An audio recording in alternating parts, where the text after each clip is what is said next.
Welcome back to News Geelong. Councillor Eve Fisher, a Surf Coast councillor, is a journalist, teacher and passionate environmentalist. Councillor Fisher is now heading off on an overseas progressive study to look at ways to continue to improve the Surf Coast environs. Ian Nichols reports. We're at the Surf Coast Shire offices where Councillor Eve Fisher has just been awarded a special fellowship by the Municipal Association of Victoria. She'll be taking a 12 weeks study tour of the United States and Europe on renewable energy. And we're talking to a very excited Eve about this wonderful opportunity. Well, Eve Fisher, first of all, congratulations. You're the chosen one to represent the Municipal Association of Victoria, or explicitly the Surf Coast Shire, on what is going to be quite an exciting fact-finding tour for you. I'm really excited and really grateful for this opportunity.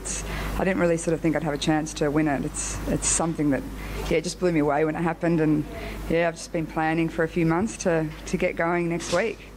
So well, you've always been an advocate for renewable energy, we know that, and the Surf Coast Shire in its own way has been a leader in that field as well.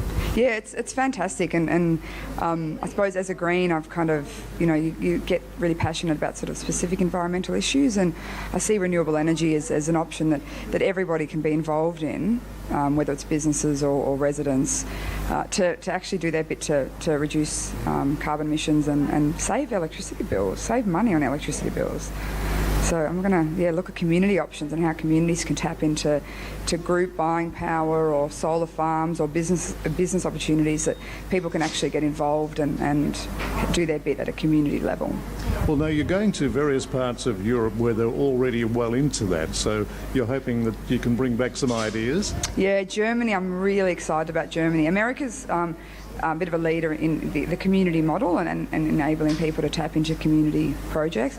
But Germany's got the technology, they've got the willpower at a government level to actually, be a world leader when it comes to environmental protectionism. Germany's absolutely outstanding and something I really want. I'm going to spend at least 2 or 3 weeks there just, looking at what they do. They've got 100% renewable housing estates. They've got Freiburg's the greenest, one of the greenest cities on the planet, and they've got a right government that's really sees that it's a valuable thing to look after the environment, and you can save money and make money doing it, and they're a leader. Well, you'll have a lot of work to do, no doubt. This is no junket. You've got no. You've got a lot of examination of these systems that are operating seemingly quite successfully overseas. I've sort of booked in lots of interviews with whether it's policymakers or community activists or businesses that do the community model, and I've just keep seeing, to kind of get into a wormhole on the internet, and you just keep finding out more information, and you keep wanting to see what their view is, and it's kind of, it's spiralling, and now I'm like, I'm going to be really busy. Well, how long are you going to be away in total? 12 weeks.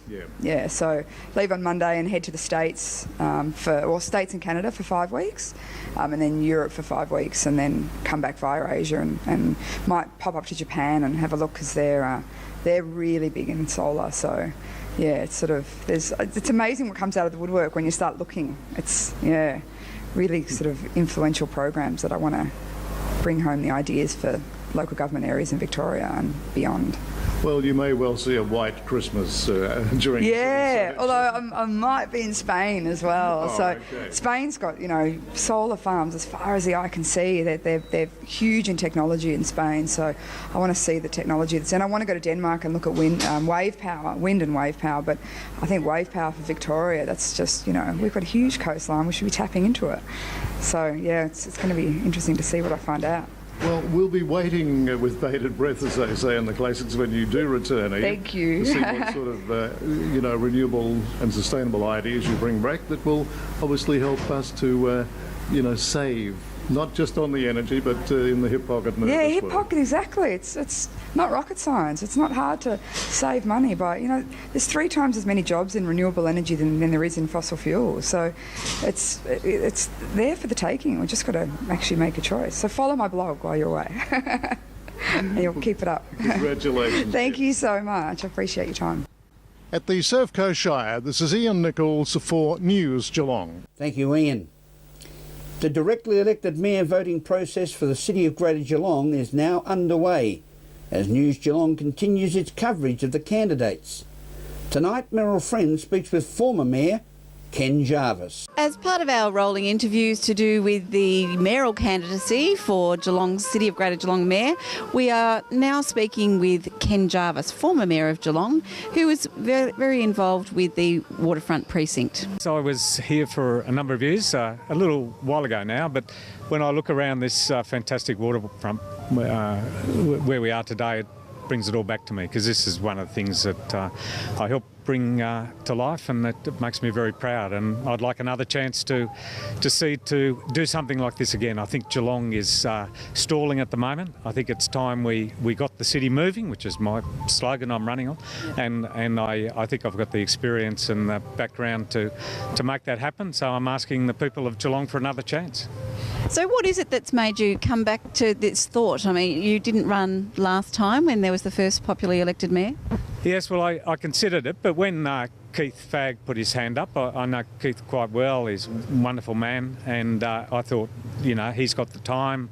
It was that stage of his life, and I thought I didn't want to muddy the waters, so, you know, let Keith do it.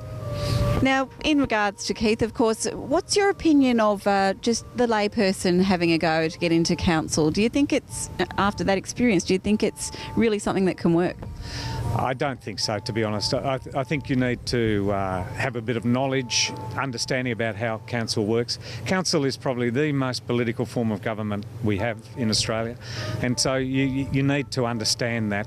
And I think Keith, you know, I think he's a wonderful man, big heart, but I just don't think he quite understood just how council works. And I've been there. The council I ran last time was quite a disparate council. You know, we had our issues, but I managed to pull them together as a team, and we achieved a few things, and I'm sure I can do that again. So obviously this waterfront precinct would be very close to your heart, as it was all of your work that made that all happen, and of course others. What's the plan for stage 2 of Mayor of yourself? Well, I love Geelong. I think it's a great place. I've just come from the CAA revitalisation community meeting that's happening across the road. There's so many enthusiastic people, so many people with ideas, but we've stalled. And so when you ask what's brand Geelong, you know, what does Geelong stand for? If I asked people in the street here, they'd really struggle. And so what we've got to do is get that brand Geelong. And it's about the waterfront, it's about our rivers, it's about our northern coast here on the bay, it's about the ocean, it's about the fantastic northern area we've got up in the Brisbane Ranges and Strawton Vale, and that's that sort of area. That should be our Yarra Valley. I mean, people talk about the north as a problem. I see it as an enormous opportunity. And so I'd like to generate some enthusiasm, some belief in Geelong, so that when you mention the word Geelong, what pops into people's minds, both in the city and elsewhere, is, oh, that's the best place in Australia to live. That's what I'd like to be able to achieve. From the waterfront, Merrill Friend, News Geelong. Thank you, Merrill. And now a look at the weather. The months of September and October were dominated by the unusual amount of windy days. As we now look at the Geelong and Surf Coast weather expected over the next 6 days. Tomorrow, Saturday, it will be cloudy with areas of rain, light winds and an expected top of 16. Sunday will be partly cloudy with patchy rain, isolated showers until evening with more light winds and a top of 17. Monday will be cloudy with patchy rain, winds increasing up to 40 kilometres per hour with a top temperature expected around 17. Whilst Tuesday will be cloudy with areas of rain, winds continuing and a top of 16. Wednesday will continue to be cloudy with isolated showers and a top expected of 17, while Thursday will persist with the cloudy conditions, but the probability of some sunny periods with an expected top of 16. Today we saw cloudy conditions with areas of rain and slight winds. We reached a top of 18 degrees at 2:30 this afternoon, and that's the weather outlook for Geelong and the Surf Coast expected over the next 6 days. As we go to a break here on News Geelong, we'll return with Alix Tigani and all the action of this week's Sports Report.